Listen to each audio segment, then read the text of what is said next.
Choosing sides, the U.S. inches closer to moving its Israeli embassy to Jerusalem. Will it shatter prospects for peace? Also on today's program, West Africa's win.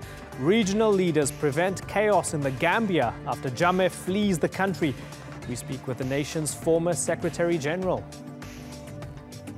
I'm Imran Garda, and this is the Newsmakers.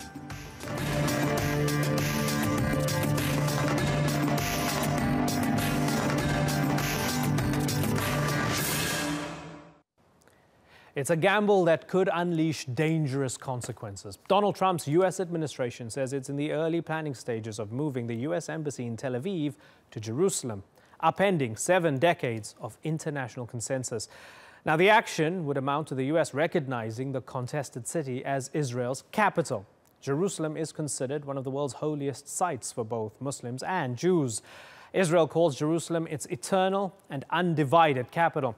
But the UN has emphasized neutrality and says Israel's claim is a violation of international law because they illegally seized the eastern half of the city.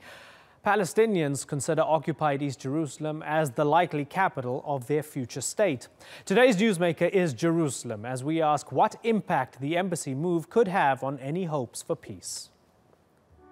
We will move the American embassy to the eternal capital of the Jewish people, Jerusalem.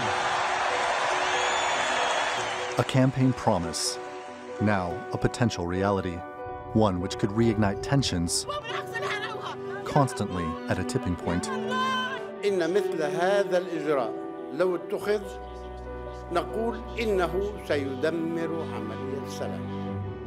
Relocating the U.S. Embassy to Jerusalem would signify a recognition of the contested Holy City as Israel's capital, defying the wishes of Palestinians who want the occupied eastern part of the city as the capital of a future Palestinian state. The move would also be a departure from decades of U.S. policy and may jeopardize any hope for peace. We've believed, consistent with the position that had been taken with previous U.S. administrations for decades now, that it was important for us to send a signal, a wake-up call, that this moment may be passing.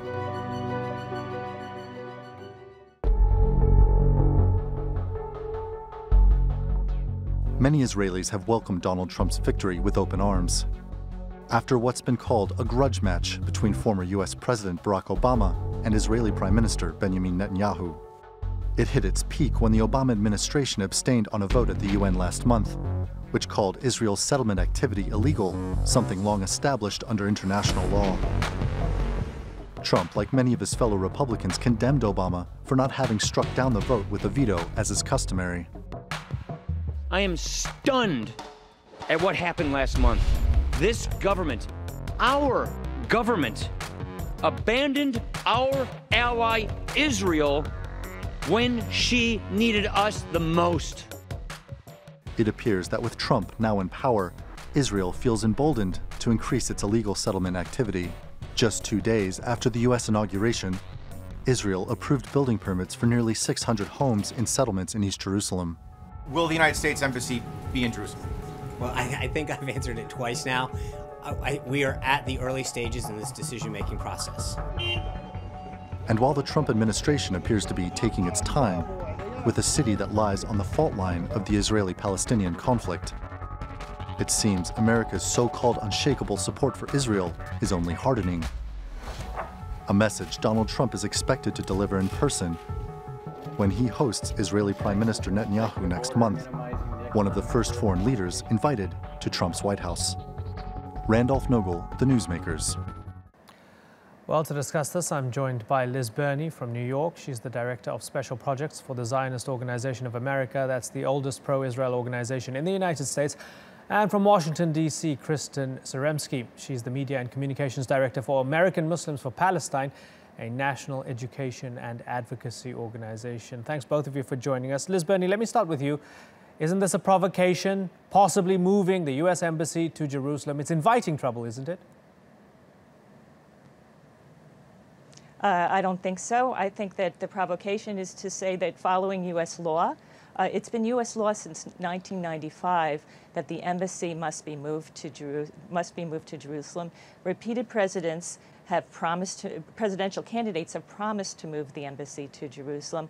The Jerusalem Embassy Act of 1995 was passed overwhelmingly by both parties. It's bilaterally, so 93-5 in the Senate, also 90% of the House. This is the will of the American people. And the problem is, you cannot not move the embassy and not follow American law and not keep presidential candidates' promises because of threats of terrorism. Okay, there's American law. There's also UN Security Council Resolution 478 after the annexation of Jerusalem. The UN Security Council was clear; it doesn't recognize. Well, I won't call it an annexation. It's not an. I'm calling it what the UN Security because this is territory. Sure, but I'm calling it what the UN Security Council calls it. But it's not accurate. My words. But it's not accurate. Okay. It's not You might disagree with the UN Security Council. If you'd allow me to finish my question, ma'am, if you don't mind, please. The mandate for Palestine in 19. May I please finish my question? Okay, sure. So the UN Security Council in 1980 said, hey, we don't recognize this. The US abstained back then. So the entire international community says, hey, you might consider this your capital, but it's not. Does that not mean anything? It's legally the capital of Israel. The Washington D.C. became the capital of the United States because Congress passed a law. The Israeli Knesset passed a law that Jerusalem is the capital of Israel. It's also been the capital of Israel for over 3,000 years, sure, which the Jerusalem Embassy Act, passed by the U.S. Congress, recognizes. It also, the Jerusalem Embassy Act also recognizes that in addition to being the capital of Israel legally and for over 3,000 years, it has also been the capital, sure, de facto capital, where the Knesset is there. Although crucially, I mean, you say the United States chose Washington D.C. as its capital. The entire international community recognizes Washington D.C. as the capital of the United States.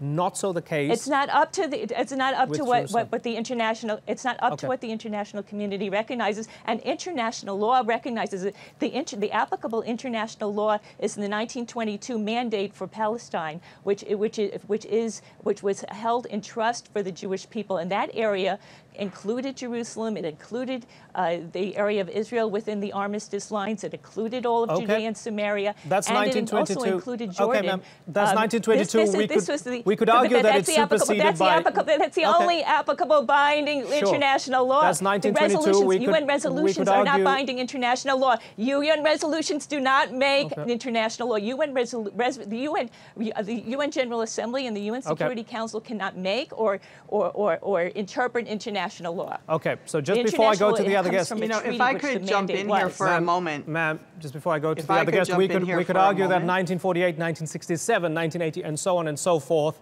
would supersede 1922. Nevertheless, let me go to Kristen. Kristen, do you believe it's a provocation, or, as Liz said, this was passed in Congress, it's American law, that should be the case, that the U.S. Embassy should be in Jerusalem as the American people want? Well, look, you can shout as loudly as you want about the mandate of Palestine, but that completely ignores the fact that the entire global community rejects the idea that Jerusalem is the undivided capital of Israel. You have resolution, as you mentioned, 478, which says Israel's declaration of Jerusalem as its capital as null and void. You know, you have UN Resolution 242, which talked about the prohibition of acquiring land through war, settling the refugee issue, and also having the Israeli military remove itself from 1967 lines. Now we have UN resolution. Excuse me, you're wrong about resolution. I have to correct that. The new one in the United Nations. Let me finish my point, please, because I was quiet for you. Resolution 242 no, I am going to finish my point, and my point is that the United Nations Security Council has said there's no legal validity to the settlements whatsoever. Okay, Kristen, finish your point, and then there's no legal validity to the settlements whatsoever, and also that the global community is not recognizing anything in Jerusalem beyond the 1967 lines except for what both parties have agreed to in negotiations. So therefore, the annexations and the settlements and moving settlers into East Jerusalem, revoking Palestinian residency permits in East Jerusalem, all of this is completely not accepted by the global community. Okay, let's get a response yes, from we Liz do then. have a law. Okay, Liz? Okay. First of all, she's misstating what Resolution 242 states, and she's misstating the entire history.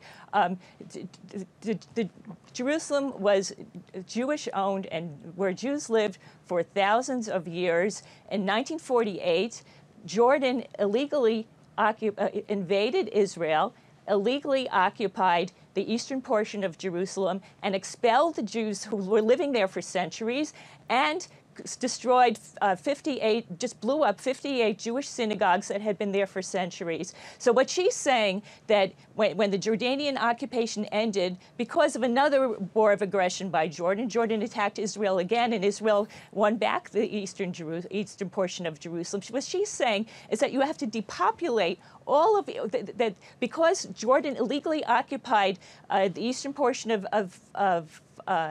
of Jerusalem and Judea and Samaria for 19 years, despite all the centuries that the Jews have been living there, and despite the mandate which lawfully gave these areas to Israel, an internationally recognized binding agreement. Again, Liz, you're citing the mandate. You're citing UN mandates from 1922, but you won't recognize UN mandates from now and from. But that is the operative law. That is the operative law. How does nothing 1922 she's cited, it has not what's changed. That.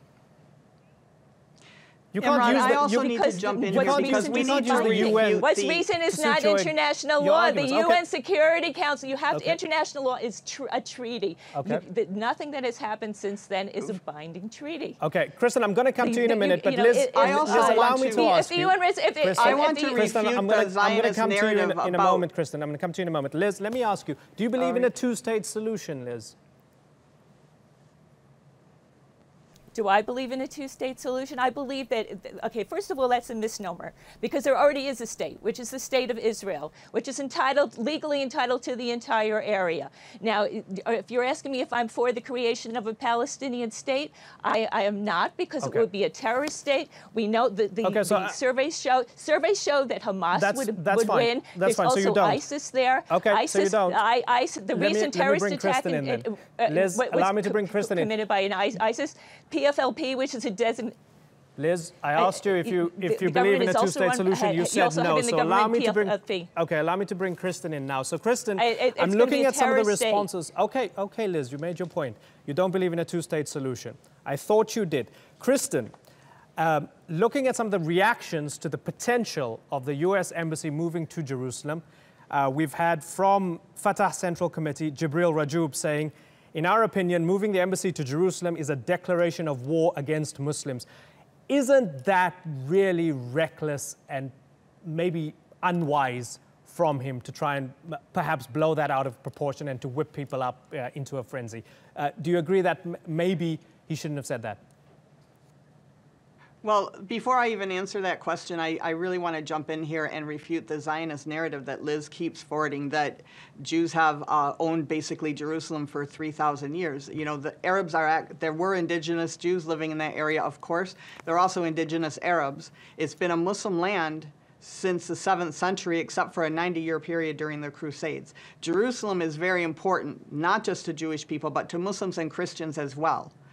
When Palestine was partitioned by the United Nations in 1947. Jerusalem was set aside as a corpus separatum, and it was supposed to be administered by an international city administered by a UN trusteeship council.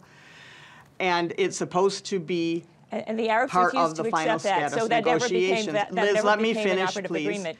And then, yes, we have a law in the United States to move the embassy, but no president has every single president since that law was passed in 1995 has signed the waiver, which is included in the law, because even Congress understood that moving the embassy will inflame tensions not just in Palestine, but throughout the Middle East and the Arab and Muslim world. Okay, so every Kristen, single again, president has to signed answer the my waiver question, since so 1995. Kristen, sorry, because we are running out of time, do you believe or do you accept that some politicians, like this Fatah member that I quoted, are inflaming tensions by already calling it an attack, a declaration of war against the Muslim world? Well, I'm not going to speak directly to what the PA says, but I am going to say, why do the Palestinians always have to be told how they need to react? If you move the embassy, if we move the embassy to Jerusalem, we're telling the Palestinians that we absolutely are shutting the door on their self-determination. We're telling the Palestinians that we accept Israeli occupation of East Jerusalem, the West Bank, and Gaza. So it's not occupation. there will no longer be a path to peace if we move the embassy. Liz, it's an occupation according to I just want to ask. It's not going to affect any path to peace. Okay. And Liz, again, you cited international law for Israel's even claim, for those, even if but it's an there occupation according to international law. Can we at least agree on the military occupation of the West Bank?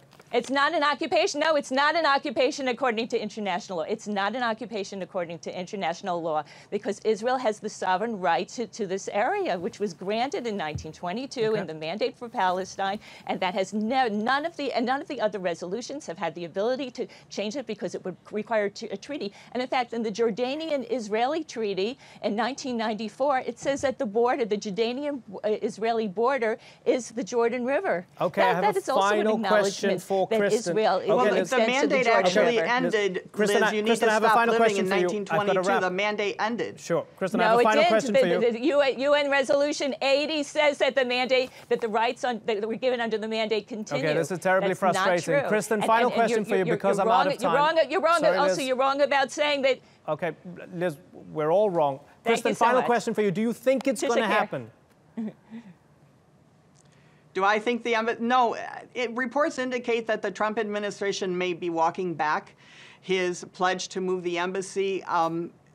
There have been conflicting messages, but there was a new report coming out today saying that the administration, like Sean Spicer, would not even confirm that it would be moved by the end of Trump's first term. So I think that perhaps there are cooler heads prevailing. I know, Trump is pretty bombastic, but he has shown that he does listen to advisors from time to time. It may be that he is hearing from, the international community. France and the Paris summit that just happened recently, and other countries are saying this will be extremely detrimental, will inflame tensions in the entire region if you do this. There are people within Congress saying this is not in America's national interest, and that's what that waiver is for, to protect our national security. And so I do believe that there's a possibility that he may take the routes of previous presidents before him and sign the waiver when it ends at the end of May. Okay, Liz and Kristen, I wish and I hope we could have got through much more. Actually, there are people in Congress who are pushing to get rid of the waiver. There's an act that has bipartisan support to get rid of the waiver. In fact, Congress is pushing to move and the Republican platform of 2016 supports moving the embassy to Jerusalem, and it has overwhelming. And let's see if that waiver does come into effect. Liz and Kristen, I've got to wrap. I'm sorry. It's in the U.S. national security interest to have peace in the Middle East. Bye-bye. Thank you.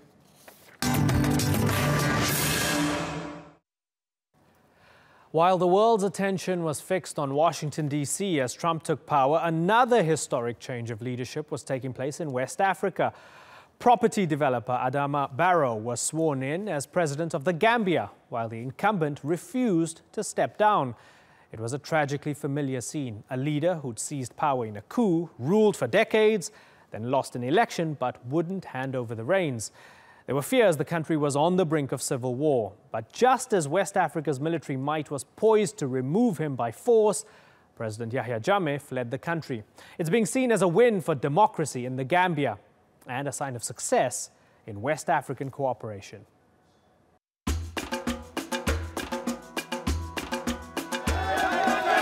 An historic moment in the Gambia. After 22 years in power, Yahya Jammeh has stepped down. and Adama Barrow has taken oath as the new president. Many people here believe Barrow will change politics as usual. But officials say Jammeh carried out one final act before he left the country, emptying the state funds. Within the period of 2 weeks alone, nearly $500 million were withdrawn by the former president. That's a lot of money. Luxury cars and other items were also reportedly loaded onto a cargo plane from Chad. Jammeh, who is now in exile in Equatorial Guinea, has not commented on the allegations. But by avoiding a major conflict in the nation, by finally stepping aside, the alleged loss of state cash may be a small price to pay for regional stability.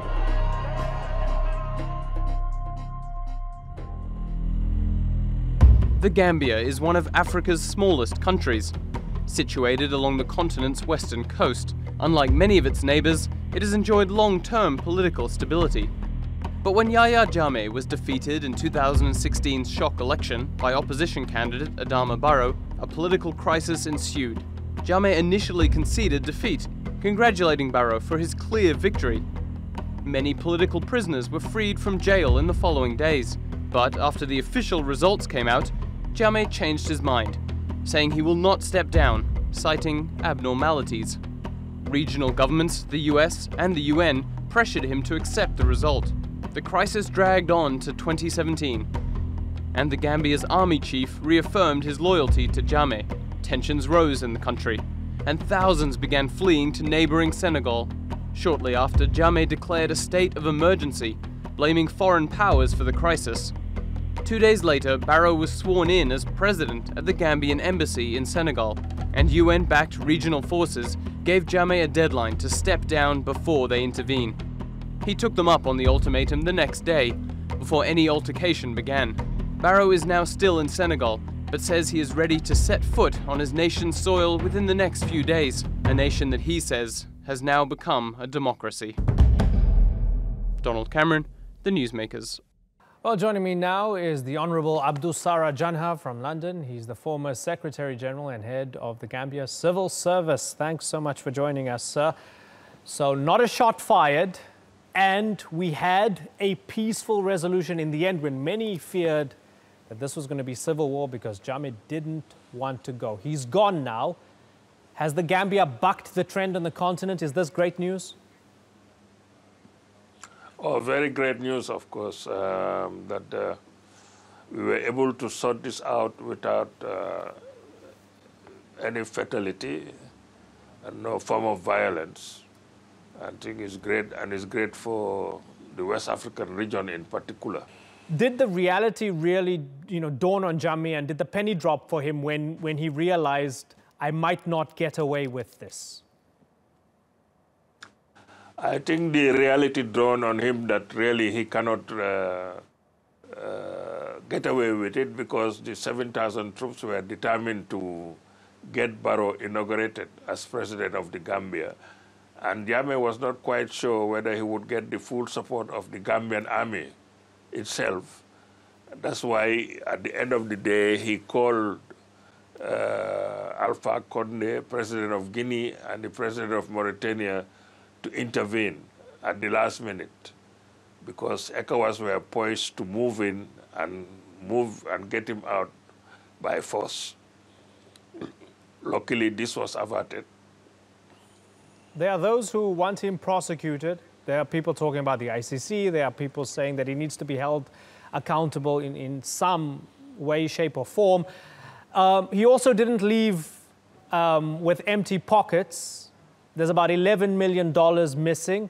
With all of that in mind, should he be held to account, or should we be looking at the big picture and say, hey, he's gone at least, and Barrow now is the democratically elected leader.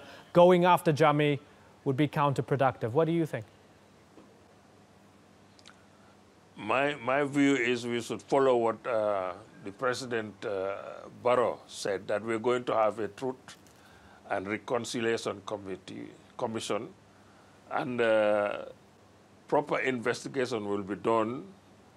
And if he is found guilty of any of the crimes that have been indicated, torture, the murder of people, innocent people, the confiscation of property that belongs to the private citizen without due recourse to the courts, and his total neglect of the rule of law, then really the dice will be cast and we will seek for his extradition and prosecution.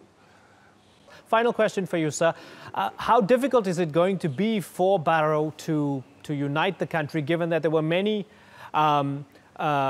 citizens of the Gambia and many members of the military, key members of the military and others who had supported Jammeh staying? So how hard is it going to be to unite the country for Barrow? It's not going to be that difficult, because really people were living under a very serious fascist form of government. Even those who were supporting Jammeh were doing it because of fear, out of fear. And one community in general, in particular, the community where he comes from, the ethnic group where he comes from, feels also as persecuted by Jammeh. They couldn't react because the guy had the military under his thumb. He has the notorious National Intelligence Service, which was used to torture Gambians to put them in line.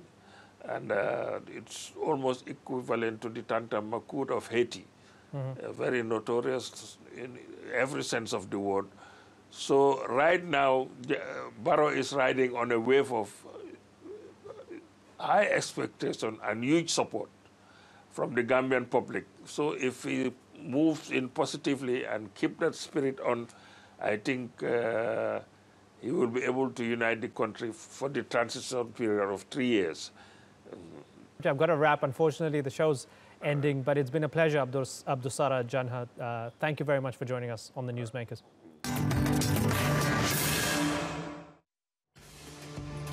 You've been watching this edition of the Newsmakers with me, Imran Garta. Thank you for watching. Bye-bye.